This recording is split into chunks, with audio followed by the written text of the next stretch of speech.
ਵਾਹਿਗੁਰੂ ਜੀ ਕਾ ਖਾਲਸਾ ਵਾਹਿਗੁਰੂ ਜੀ ਕੀ ਫਤਿਹ। ਇੱਕ ਦੂ ਜੀ ਹੋਂ ਲੱਖ ਹੋਹੇ, ਲੱਖ ਹੋਵੇਂ ਲੱਖ ਵੀਸ, ਲੱਖ ਲੱਖ ਗੇੜਾ ਆਖੀਐ, ਏਕ ਨਾਮ ਜਗਦੀਸ਼। ਏਤ ਰਾਹ ਪਤ ਪਵੜੀਆਂ, ਚੜੀਐ ਹੋਏ ਅਕੀਸ। ਸੁਣ ਗੱਲਾਂ ਆਕਾਸ਼ ਕੀ, ਕੀਟਾਂ ਆਈ ਰੀਸ।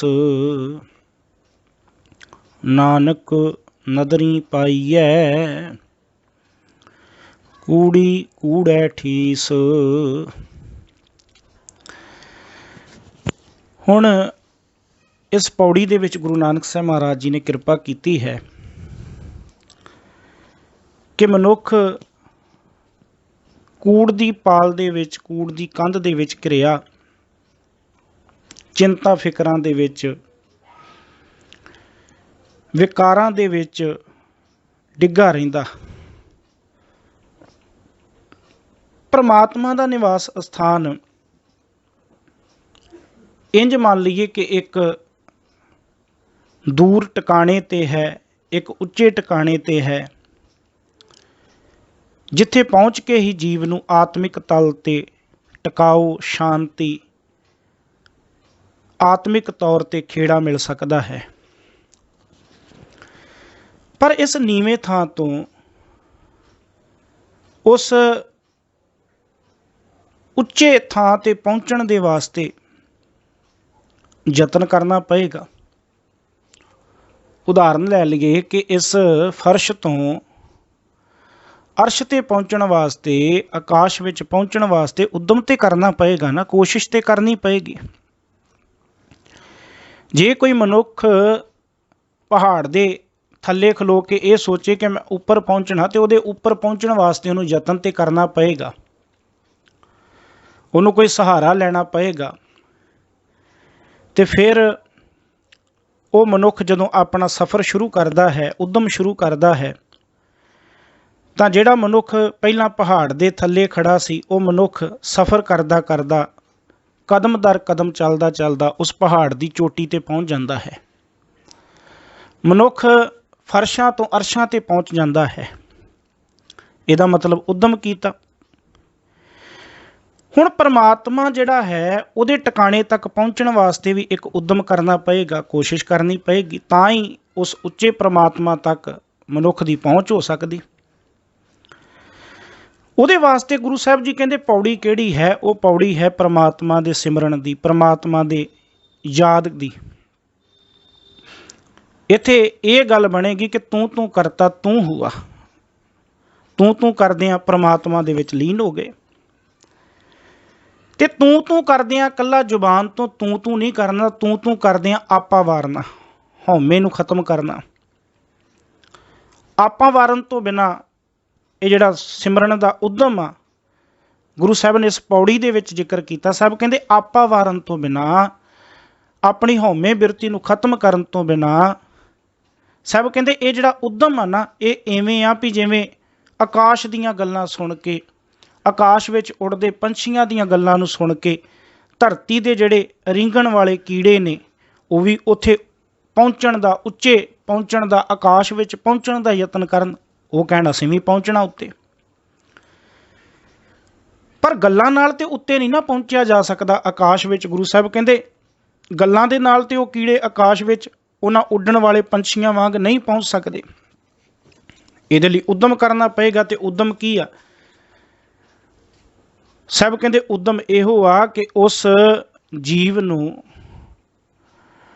ਉਹਨਾਂ ਪੰਛੀਆਂ ਦੇ ਵਾਂਗ ਗਿਆਨ ਦੇ ਖੰਭ ਲੈ ਕੇ, ਗਿਆਨ ਦੇ ਪਰ ਲੈ ਕੇ, ਪਰਾਂ ਦਾ ਸਹਾਰਾ ਲੈ ਕੇ ਉੱਚਾ ਉੱਡਣਾ ਪਏਗਾ, ਤਾਂ ਉਹ ਆਕਾਸ਼ ਦੀ ਉਡਾਰੀ ਮਾਰ ਸਕਦੇ ਨੇ। ਤੇ ਜੀਵ ਨੂੰ ਕੀ ਕਰਨਾ ਪਏਗਾ? ਜੀਵ ਆਪਣੇ ਜੀਵਨ ਦੇ ਵਿੱਚ ਆਪਾ ਵਾਰ ਕੇ, ਹਉਮੈ ਬਿਰਤੀ ਨੂੰ ਖਤਮ ਕਰਕੇ, ਜਦੋਂ ਨਾਮ ਸਿਮਰਨ ਦੇ ਪਰ ਲੈ ਕੇ ਉੱਚੀ ਉਡਾਰੀ ਮਾਰਦਾ, ਤੇ ਫਿਰ ਉਹ ਪਰਮਾਤਮਾ ਦੀ ਉਸ ਜਗ੍ਹਾ ਤੱਕ, ਉਸ ਟਿਕਾਣੇ ਤੱਕ ਪਹੁੰਚ ਜਾਂਦਾ ਹੈ ਜਿਹੜਾ ਪਰਮਾਤਮਾ ਦਾ ਨਿਵਾਸ ਉੱਚਾ ਹੈ। ਹੁਣ ਸਾਹਿਬ ਕਹਿੰਦੇ ਇਹ ਗੱਲਾਂ ਦੇ ਨਾਲ ਨਹੀਂ ਹੋ ਸਕਦਾ, ਇਹਦੇ ਲਈ ਉੱਦਮ ਕਰਨਾ ਪਏਗਾ, ਹੰਬਲਾ ਮਾਰਨਾ ਪਏਗਾ। ਗੁਣਾ ਰੂਪੀ ਖੰਭਾਂ ਤੋਂ ਬਗੈਰ ਜਿਵੇਂ ਜੀਵ ਕੀੜਾ ਜਿਹੜਾ ਹੈ ਆਕਾਸ਼ ਵਿੱਚ ਨਹੀਂ ਉੱਡ ਸਕਦਾ, ਸਾਹਿਬ ਕਹਿੰਦੇ ਬਸ ਗੁਣਾ ਰੂਪੀ ਖੰਭਾਂ ਤੋਂ ਬਿਨਾਂ, ਨਾਮ ਸਿਮਰਨ ਰੂਪੀ ਖੰਭਾਂ ਤੋਂ ਬਿਨਾਂ ਜੀਵ ਵੀ ਆਤਮਿਕ ਤਲ ਤੇ ਉੱਚੀ ਉਡਾਰੀ ਨਹੀਂ ਮਾਰ ਸਕਦਾ। ਆਓ ਪੌੜੀ ਨੂੰ ਵਿਚਾਰਨ ਦਾ ਯਤਨ ਕਰੀਏ। ਸਾਹਿਬ ਕਹਿੰਦੇ ਇੱਕ ਦੂ ਜੀ ਹੋਂ ਲੱਖ ਹੋਹੇ, ਲੱਖ ਹੋਵੇਂ ਲੱਖ ਵੀਸ।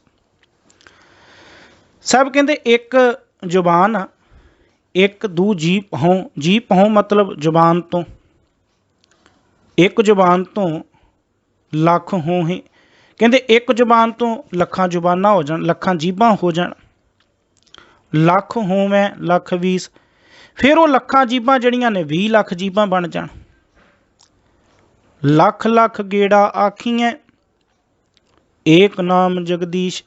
ਤੇ ਇਹਨਾਂ 20 ਲੱਖ ਜੀਭਾਂ ਦੇ ਨਾਲ, ਜ਼ੁਬਾਨਾਂ ਦੇ ਨਾਲ ਜੇ ਅਕਾਲ ਪੁਰਖ ਦੇ ਇੱਕ ਇੱਕ ਨਾਮ ਨੂੰ ਇੱਕ ਇੱਕ ਲੱਖ ਵਾਰੀ ਜਪੀਏ, ਲੱਖ ਲੱਖ ਗੇੜਾ, ਗੇੜਾ ਮਤਲਬ ਚੱਕਰ ਕਹਿ ਲਓ, ਲੱਖ ਲੱਖ ਦੇ ਚੱਕਰ ਲੈ ਕੇ ਆਖੀਆਂ ਵੀ ਆਖਿਆ ਜਾਏ ਉਹਦੇ ਨਾਮ ਨੂੰ, ਉਹਦੇ ਨਾਵਾਂ ਨੂੰ ਜਪਿਆ ਜਾਏ। ਏਕ ਨਾਮ ਜਗਦੀਸ਼, ਜਗਦੀਸ਼ ਮਤਲਬ ਜਗਤ ਦਾ ਈਸ਼ਵਰ, ਜਗਤ ਦਾ ਮਾਲਕ।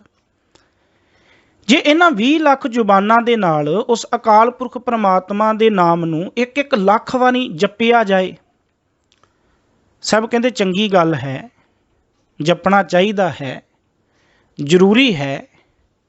ਪਰ ਇਹ ਨਾ ਹੋਵੇ ਕਿ ਜ਼ੁਬਾਨ ਤੋਂ ਜਪਿਆ ਜਾ ਰਿਹਾ ਪਰ ਅੰਦਰ ਜਿਹੜੀ ਕੂੜ ਦੀ ਕੰਧ ਬਣੀ ਹੋਵੇ।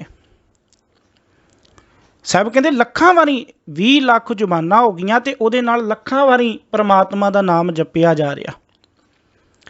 ਤੇ ਜੇ ਕੋਈ ਕੂੜਾ ਮਨੁੱਖ ਆਪਣੇ ਅੰਦਰ ਅਕਾਲ ਪੁਰਖ ਪਰਮਾਤਮਾ ਦੇ ਨਾਮ ਨੂੰ ਵਸਾਏ ਨਾ, ਅੰਦਰ ਹੰਕਾਰ ਆ, ਅੰਦਰ ਵਕਾਰ ਆ, ਜ਼ੁਬਾਨ ਤੋਂ ਜਪ ਰਿਹਾ, ਸਾਹਿਬ ਕਹਿੰਦੇ ਫਿਰ ਕੂੜੀ ਕੂੜਾ ਠੀਸ, ਅੱਗੇ ਜਾ ਕੇ ਜਿਹੜੀ ਗੱਲ ਹੋਣੀ। ਸਾਹਿਬ ਕਹਿੰਦੇ ਫਿਰ ਨਹੀਂ, ਫਿਰ ਉਹਦੀ ਇਹ ਸਾਰੀ ਕੀਤੀ ਹੋਈ ਘਾਲਣਾ ਉਹ ਵਿਅਰਥ ਹੈ, ਕੂੜੀ ਕੂੜਾ ਠੀਸ। ਸਾਹਿਬ ਦੀ ਬਾਣੀ ਦੇ ਕੁਝ ਬੋਲ ਸਾਂਝੇ ਕਰੀਏ। ਸਾਹਿਬ ਕਹਿੰਦੇ ਰਾਮ ਰਾਮ ਸਭ ਕੋ ਕਹੈ, ਕਹਿਆ ਰਾਮ ਨਾ ਹੋਏ। ਹੁਣ ਇਹ ਕੀ ਗੱਲ ਹੋਈ? ਇੱਕ ਪਾਸੇ ਗੁਰੂ ਸਾਹਿਬ ਜੀ ਬਾਣੀ ਵਿੱਚ ਕਹਿੰਦੇ ਕਿ ਨਾਮ ਜਪੋ, ਇੱਕ ਪਾਸੇ ਕਹਿੰਦੇ ਉਹਨੂੰ ਯਾਦ ਕਰੋ, ਤੇ ਇੱਕ ਪਾਸੇ ਕਹਿੰਦੇ ਰਾਮ ਰਾਮ ਸਭ ਕੋ ਕਹੈ, ਕਹਿਆ ਰਾਮ ਨਾ ਹੋਏ। ਕਿ ਰਾਮ ਰਾਮ ਸਾਰੇ ਕਹਿੰਦੇ ਨੇ ਪਰ ਰਾਮ ਰਾਮ ਕਹਿ ਕੇ ਕੋਈ ਰਾਮ ਦਾ ਰੂਪ ਨਹੀਂ ਹੋ ਜਾਂਦਾ। ਹੁਣ ਗੁਰੂ ਸਾਹਿਬ ਜੀ ਇਹ ਗੱਲ ਕੀ, ਇੱਥੇ ਸ਼ਬਦ ਦੇ ਭਾਵ ਅਰਥ ਲੈਣੇ ਪੈਣਗੇ।